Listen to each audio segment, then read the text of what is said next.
The following is a presentation of National Speed Sport News.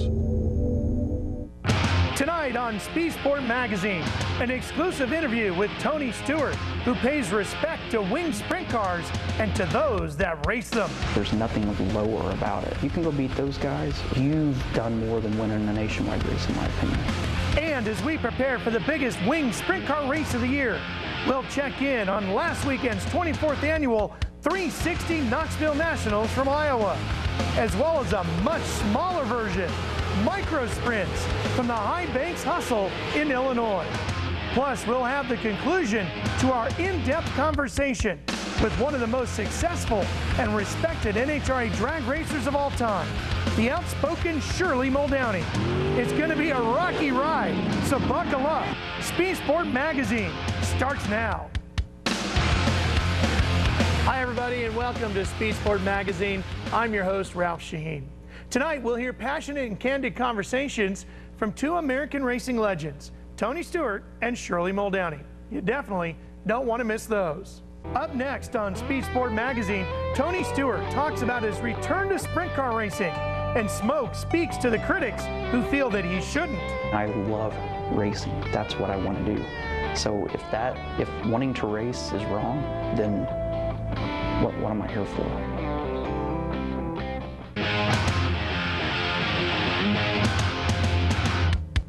Welcome back to Speed Sport Magazine. Tonight we begin a multi-part exclusive conversation with American racing icon Tony Stewart about his passion for sprint car racing. For those of us that appreciate racers that can excel in a variety of motorsports disciplines, it's easy to respect the talent and passion we've seen from Tony Stewart. Tony Stewart grew up on the dirt tracks of the Midwest, where in 1995 he claimed USAC's ultimate prize, the Triple Crown, by winning championships in midgets, sprints, and Silver Crown divisions, all in the same season. His USAC success propelled him to IndyCar, then NASCAR, where he won championships in both. But his love of dirt racing remained steadfast, and 1 year ago, he paid a serious price for that passion. While leading a winged sprint car event, he suffered a broken leg in this crash, which sidelined him for the rest of the sprint car and NASCAR seasons. Critics were harsh, but Tony remained committed to chasing his dream of racing sprint cars.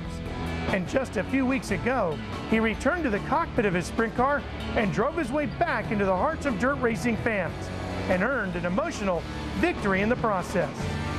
So congratulations, you're a winner in a sprint car again. How's that feel?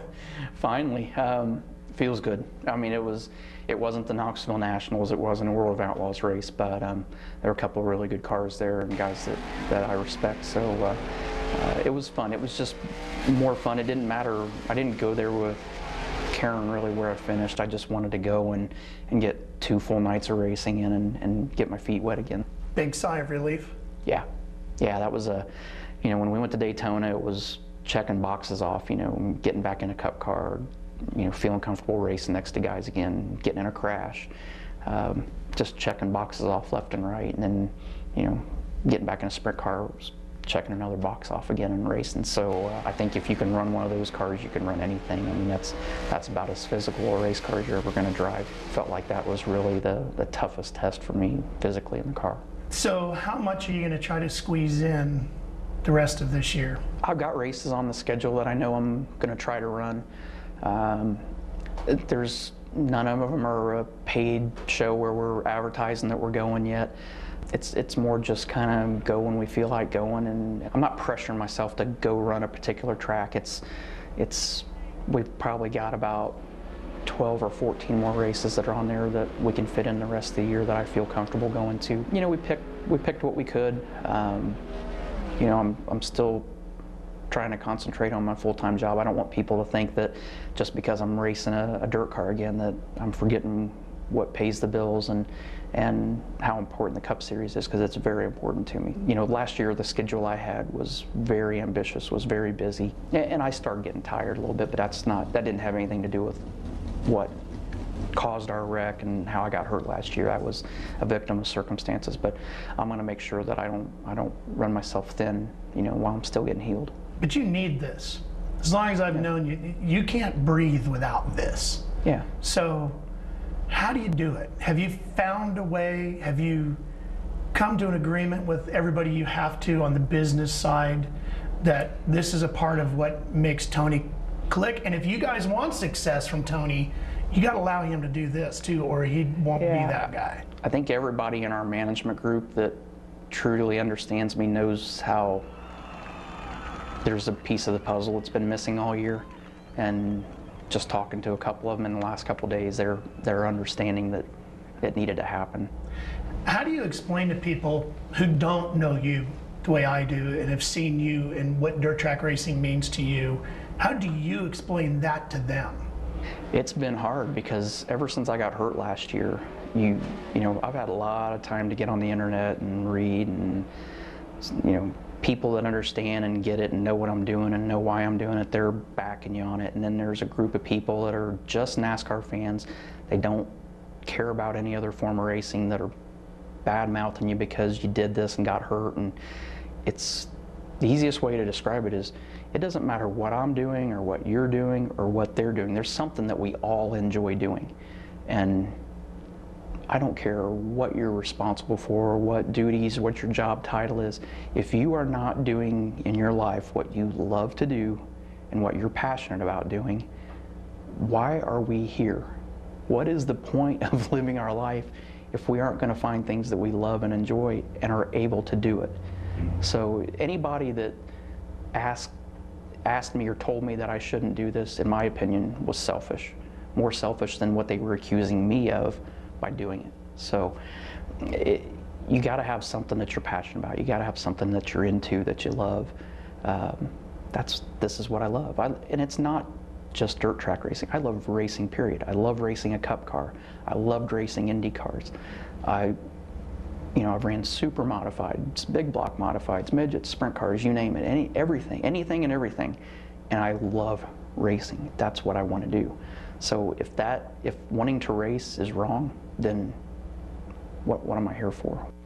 And what does Tony have to say to those who consider sprint car racing a lower form of motorsport? It's not lower.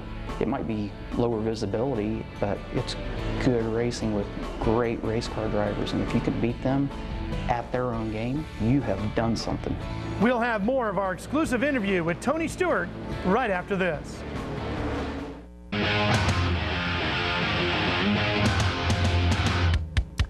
Thanks for joining us tonight on Speed Sport Magazine. You know, for 80 years, Speed Sport has been the trusted destination for motorsports fans looking to quench their thirst for news on their favorite forms of racing. Now we've got another way that we can provide you with all the up-to-date motorsports news you're craving.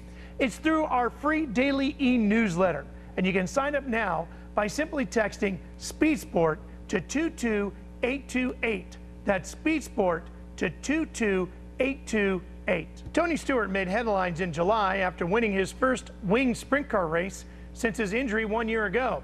The victory was sweet for Stewart and helped close what became a tumultuous chapter in his racing career. So much of your early career was all non-wing stuff. This part of your open wheel career is all wing related.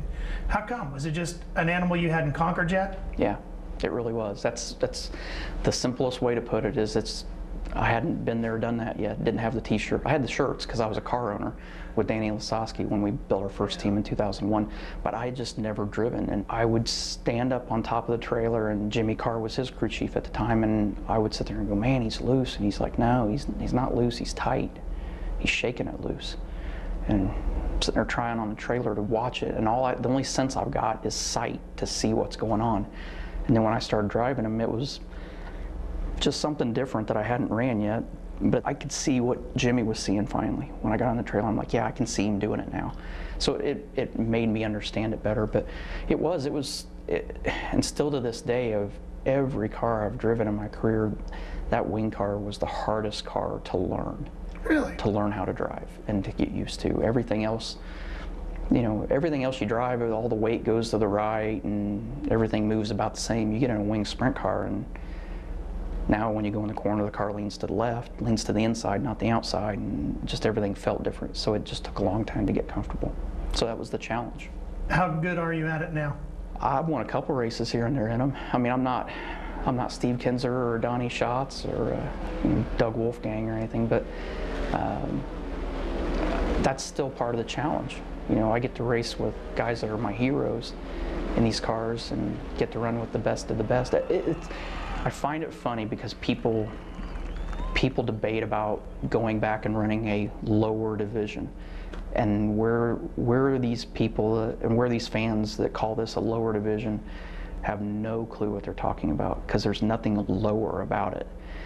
If you can go out and you can beat Steve Kinzer and Sammy Swindell and Donnie Schatz and Darren Pittman and Joey Saldana, if you can go beat those guys, or if you can just go to Pennsylvania one weekend and beat anybody at a local track in Pennsylvania, or go to the Outlaws and win, you've done more than winning a nationwide race, in my opinion. I think you've had to run a better race than that. It's not lower.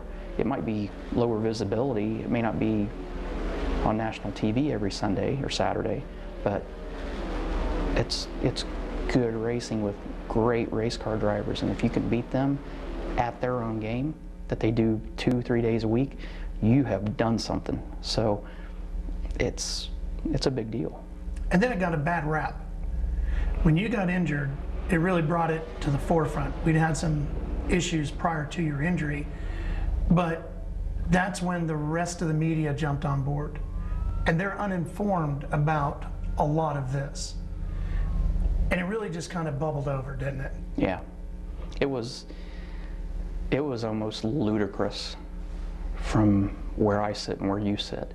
A writer for the New York Times, Viv Bernstein, wrote an article after Jason died the next week, Jason Leffler, and talked about how it didn't have safer walls and this and that. That form of racing's never had safer walls. And safer walls wouldn't have fixed Jason's crash anyway. It wouldn't have changed anything. And when I ran good and when I was doing good in racing, it was helping the sport, because it was just bringing attention to people that didn't necessarily follow it every week. And then when I got hurt, the media, the ones that didn't know anything about it, and in her article she had an expert from some university, a college professor, that was commenting on it and commenting on the wings, and the stuff that she said was so backwards of what really is going on. And sprint car racing's strong enough that the true core fans, it was going to survive, but it got a black eye that it didn't deserve, that people that maybe thought, I might want to go see one of these, now they read it and they're like, I don't want anything to do with it. And people see that I'm going to go run a sprint car, and a sprint car to them is like the devil. It has nothing to do with the cars or anything like that. Many of them still haven't even seen what one looks like, but they think just because I got hurt in it that something's wrong.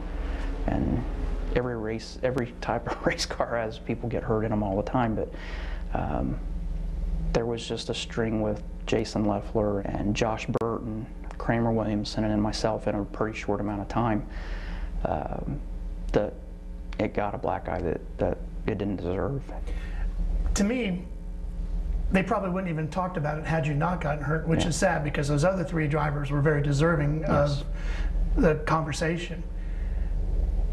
And so when I looked at that, two things come out of that to me. One, on the negative side, it brought a negative attention to the sport because it was you, which to me meant you're bearing some pressure or weight on your shoulders because of this, which was not necessarily fair. At the same time, because it was you, it forced the industry to take a hard look at it immediately, and some good things came out of it. Yeah. There was some safety improvements that happened that might not have happened, Tony, if it wasn't for the fact that you did get hurt. And I don't think it was just me. I mean, I think it was the whole sequence of Jason and Josh and Kramer and myself. It was kind of like the movement with Dale Sr. I mean, we lost Adam Petty, we lost Kenny Irwin, Tony Roper, all those guys, Blaze Alexander, and then when Dale Sr. got hurt, it was like, we got to do something. And I think it was kind of the straw that broke the camel's back when it happened to Dale, and I think it was the same thing in my scenario, where we lost too many people here. It's not just an isolated incident. I was the fourth guy that year that had a big moment. So, you know, and something good has come out of it. I mean, CNR and Jimmy Carr came up with a tether system that we run in our cars. that I'm very confident would, if we'd have had that last year, we wouldn't be having this conversation, and we never would have had the problem. It did start a movement. Knoxville Raceway, the World of Outlaws, the All-Stars made front-end tethers mandatory. Is it where it needs to be? I don't know that you ever can say it's as safe as you can possibly make it, but at the same time, I think everything is being looked at, and you know, cars go faster and faster, and just like cars on city streets, you can't protect everybody from everything. Accidents are going to happen. That's why they call them accidents. But I feel confident that there's been enough really good people that care about the sport, like Jeannie Butler and Randy LaJoy. There's people that have looked at that and said, how can we make this better? How can we protect the drivers, and how can we keep this from happening again? How can we keep from losing Jason and Josh and Kramer and Tony getting knocked out for the year? How can we change that? And I think there's been a lot of positive things come out of it. It's encouraging to see that the sport continues to make improvements in safety in the name of those that were lost and injured. Tony Stewart has become an important voice in sprint car racing, and we'll have more of our exclusive conversation with Smoke in the coming weeks. We'll be back with more Speed Sport Magazine right after this.